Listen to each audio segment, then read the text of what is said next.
Why the USA cannot invade Venezuela. As the empire of chaos and lies lashes out like a wounded animal, we're witnessing an increasingly reckless elite class making decisions completely detached from reality. Venezuela has been the enemy of the USA for several decades, with a collective mindset of resistance to imperialism and the refusal to sell out. The people of Venezuela, across all classes, rich and poor, have succeeded in retaining true independence thanks to Hugo Chavez and the revolution. Since the objective of the USA is complete world dominance, total submission by all nations is a non-negotiable demand.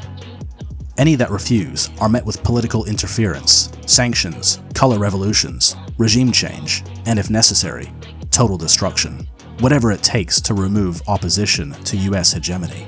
The empire does not want partners, it wants puppets and vassals that will do as they're told, regardless of the impact it has on the population of the country in question. With the empire failing to achieve any of its missions recently, DC is desperate for a quick victory, and Venezuela appears to be low-hanging fruit with its close proximity, relative isolation from its allies, and a fragile economy after years of sanctions. Also, the US can invoke the Monroe Doctrine as justification, given that Venezuela is within the Western Hemisphere.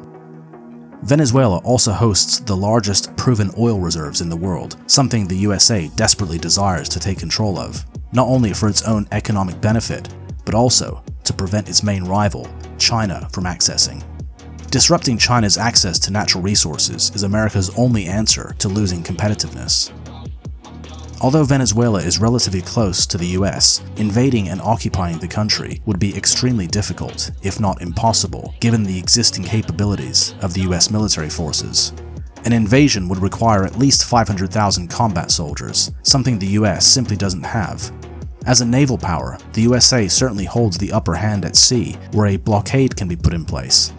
The US Air Force can also achieve local air superiority over certain regions, as and when needed, but maintaining air dominance over the entire country is not possible.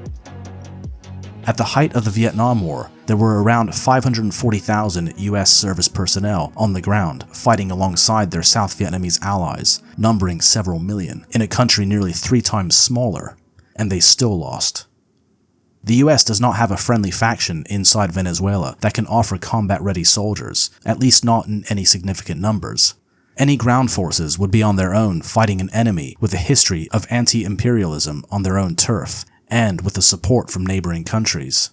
Putting American boots on the ground would come at a high cost, and it would be political suicide for any presidency, especially at a time of polarization and increasing domestic problems. In addition to the regular Venezuelan army, there are millions of Chavista revolutionary militias created by Chavez that would resist an American invasion and occupation, leading to high casualties, something the USA cannot tolerate. The public is extremely casualty averse. The defenders would also be at an advantage, with much of the country covered in dense jungle rainforest, allowing for ambushes and guerrilla warfare, wearing down the invading armies. The US may impose a full naval blockade, but support for the resistance would still make its way into Venezuela across land from neighboring countries. That being said, the USA only has a small fraction of the number of soldiers required for a full invasion and occupation. Even if Washington somehow managed to assemble a force of 100,000 combat troops, this would still be insufficient for the task. Perhaps a small beachhead may be secured, but holding it would be very costly. So given the mountainous and heavily forested geography, the Bolivarian Revolution of the 90s, and anti-imperialist tradition dating back to the 19th century, Venezuela would be extremely difficult to conquer, if not impossible. The US is really only capable of conducting warfare through blockade and aerial bombardment, which is not sufficient, as was seen in the Vietnam War, when the imperial powers failed after a 30-year campaign. Furthermore, the imperial powers have not been as successful in cultivating terrorist groups in Latin America as they've done in the Middle East and the Muslim world at large. Yes, Latins seem to be as easily bought off as Arabs, with plenty of individuals willing to sell themselves for the right price, but it is doubtful that the US will be able to buy an entire army inside Venezuela, as they've done in places like Syria with Al-Qaeda and ISIS.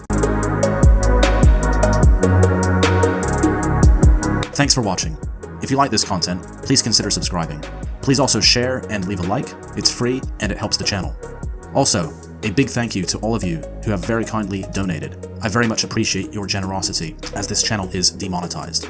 For one-off donations, it's easy. I accept PayPal and Buy Me a Coffee, or even crypto. Links are in the description. Until next time.